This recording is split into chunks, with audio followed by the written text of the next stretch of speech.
We're at a critical juncture in the war in Iran. We need to let our leaders hear that we do not support this war. Without getting too much into detail, I just did a long-form podcast with Tucker, kind of laid out the entire politics of the issue. But look, after serving 20 years, mostly deployed to the Middle East, fighting the wars over there, and just seeing how our country had been lied to and brought down the wrong path in those wars, and that we were getting sucked into another one, and that the American people didn't have the full story, and our country did not have a vital national interest in this current fight. I said, hey, I in good conscience can't do this, because that was a promise I made to myself probably 20 plus years ago when I was deployed to Iraq. Once I realized after my first couple deployments that we weren't there for the reasons that our government told us we were there for, I said, if it's ever my turn, if I'm ever an adult in this situation, I ever have a position of responsibility, I will not in good conscience send young men and women off to die on foreign battlefields. So we're Catholics here, and I believe you're a baptized Catholic. We saw just on Sunday, and this is so great to see, because people are like, why a Catholic champion, or why here? The Holy Father, the Vicar of Christ on earth, has been so strong and outspoken in recent comments talking about what Catholics should be worried about, the innocent people that are being hurt through all this. He mentioned the Catholic priest that was killed, Father Pierre, by an attack in Lebanon.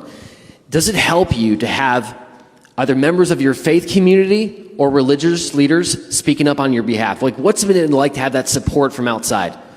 It's been huge. I quite frankly didn't think when I submitted my resignation it would get the traction or the attention that you talked about.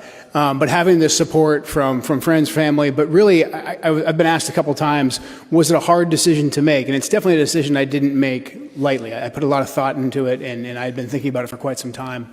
But having faith, I think I was able to hear God's voice. I was able to hear that I was exactly where I was supposed to be, and it was my time to actually take action, which made taking the action incredibly easy, actually, and actually made me feel very liberated and like I'm in the right spot. So.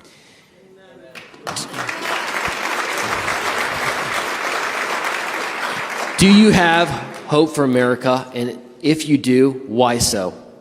I have a great deal of hope for America. I think this is a very exciting moment. I think the fact that we're seeing people who speak out on behalf of their faith, or who are willing to speak truth to power, and the fact that the people who support them are able to actually have a voice because of the technology, which obviously can be used for a lot of bad. But in the case of connecting like-minded people and getting our word out, that technology is a very powerful weapon in our hand. And also the young people in this country, the young men and the young women, plenty here in this room. I was kind of overwhelmed when I got here tonight, especially by the young folks that came up and wanted to shake my hand. And so I have a lot of hope for the next generation. I think as we head into this midterm season, and just as this war advances in the next couple of weeks, I think, like you said in your open, the most important thing we can do is be on our knees and pray.